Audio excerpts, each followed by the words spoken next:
brothers and sisters, welcome to Dadar Classroom. এই ভিডিওতে class 7 এর ফার্স্ট ইউনিট টেস্টের ভূগোলের একটি মডেল কোশ্চেন সেট সম্পূর্ণ উত্তর সহ আলোচনা করব। প্রথম ইউনিট টেস্ট পরীক্ষায় ক্লাস 7 এর ভূগোলের নাম্বার থাকবে 15, সময় থাকবে 30 মিনিট। এবার চলো প্রশ্ন পর্ব শুরু করি। 1 নম্বর, সঠিক উত্তর নির্বাচন করো যে কোনো চারটি। 1 পৃথিবীতে যে বছর অধিবর্ষ হয় সে বছর দিন সংখ্যা হয় 356, 365, 366, 385 দিন। নর্মাল একটা বছরে 365 দিনের বছর হয়, তাই না? কিন্তু যে বছর অধিবর্ষ বা লিপ ইয়ার হয় সেই বছর কি হয়, একটা দিন বেশি হয়। তাহলে সেই ক্ষেত্রে বছরের দিন সংখ্যা বেড়ে কত হবে, 366 দিন হবে। তার মানে সঠিক অপশন 366।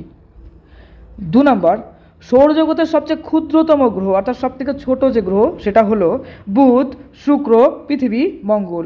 সঠিক উত্তরটি হবে বুধ।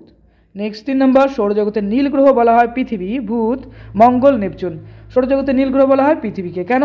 যেহেতু পৃথিবীতে বিশাল বড় একটা জলরাশি রয়েছে সাগর মহাসাগরে, তো স্পেস থেকে দেখলে পৃথিবীকে যে কারণে নীল দেখায়, এই কারণে পৃথিবীকে কিন্তু নীল গ্রহ বলা হয়। 4 নম্বর, দেশান্তর রেখা বলা হয় দ্রাঘিমা রেখা, অক্ষরেখা, নিরক্ষরেখা, কর্কট সংক্রান্তি রেখা। সঠিক উত্তরটি হবে দ্রাঘিমা রেখা।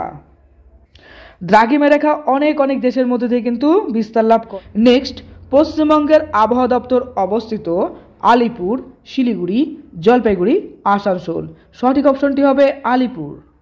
নেক্সট চলো 2 নম্বরে যাই আমরা।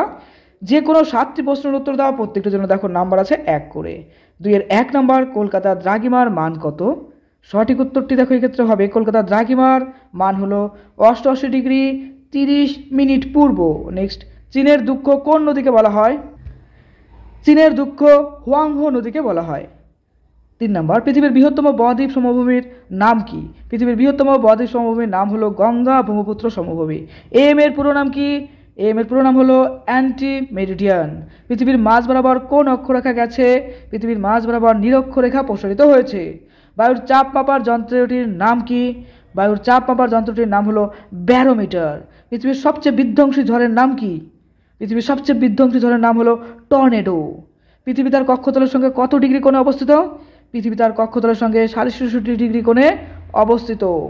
যে কোনো 2টি প্রশ্নের উত্তর দাও, দেখো প্রত্যেকটির জন্য নাম্বার রয়েছে 2 করে। 1 নম্বর, অপসর অবস্থান এবং অনুসর অবস্থান বলতে কি বোঝো? One of the most important প্রশ্ন। দেখো, জানুয়ারি থেকে জুলাই মাস পর্যন্ত পৃথিবীর সূর্য থেকে ক্রমশ দূরে সরে যেতে থাকে। 4 জুলাই সূর্য থেকে পৃথিবীর দূরত্ব সবচেয়ে বেশি, অর্থাৎ সূর্য থেকে পৃথিবীর যে দূরত্ব সেই দূরত্ব বেড়ে কত হয়, সেটা 15,20,00,000 কিমি হয়ে যায়। একে পৃথিবীর বলা হয় অপসর অবস্থান। আবার জুলাই থেকে বাকি 6 মাস দূরত্ব ক্রমশ কমতে থাকে। 3 জানুয়ারি সূর্য থেকে পৃথিবীর দূরত্ব সবচেয়ে কম হয়, সেটার দূরত্ব কত দেখো, 14,70,00,000 কিমি হয়। একে পৃথিবীর অনুসর অবস্থান বলা হয়। আবার জানুয়ারি থেকে বাকি 6 মাস দূরত্ব ক্রমশ বাড়তে থাকে। দেখো, এই প্রশ্নটা কিন্তু সঙ্গে ছবিও এঁকে দিতে লাগবে, বুঝতে পারছো তো? তো ছবিটাও কিন্তু ইম্পর্টেন্ট। যদি খুব ভালো নাম্বার পেতে চাও অবশ্যই ছবি ভূগোল এখন থেকে প্র্যাকটিস করা শুরু করো। নেক্সট দেখো, চীনের কোন শহরকে ম্যানচেস্টার বলা হয়? জাপানের প্রধান দ্বীপের নাম কি? 2টো প্রশ্নই মোস্ট ইম্পর্টেন্ট। সাংহাই শহরকে চীনের ম্যানচেস্টার বলা হয়। জাপানের প্রধান দ্বীপের নামগুলি হলো হনসু, হোক্কাইডো, শিকাগো, কিউসু ইত্যাদি। সমচাপ রেখা কাকে বলে? সমচাপ রেখার একটি বৈশিষ্ট্য লেখো। সমচাপ রেখা নির্দিষ্ট সময়ে একই পরিমাণ বায়ুচাপ যুক্ত স্থানগুলোকে মানচিত্রে যে রেখা দ্বারা যুক্ত করা হয় তাকেই বলা হয় সমচাপ রেখা। সমচাপ রেখার বৈশিষ্ট্য: সমচাপ রেখার সাধারণত বায়ুর চাপের পরিমাণগুলো গড় সমুদ্রপৃষ্ঠের বায়ুচাপের হিসেবে দেখানো হয়। সমচাপ রেখাগুলো পরস্পরকে স্পর্শ বা ছেদ করতে পারে না। তোমাদের ক্লাসের মোস্ট ইম্পর্টেন্ট বইভিত্তিক সাজেশন আমি দিয়ে দিয়েছি, অবশ্যই বইভিত্তিক সাজেশন ফলো করো। সামনে পরীক্ষার সময় নষ্ট করো না, যত পড়ো রিভিশন করো, পড়ো। দাদার ক্লাস নতুন হলে অবশ্যই সাবস্ক্রাইব করে দাও।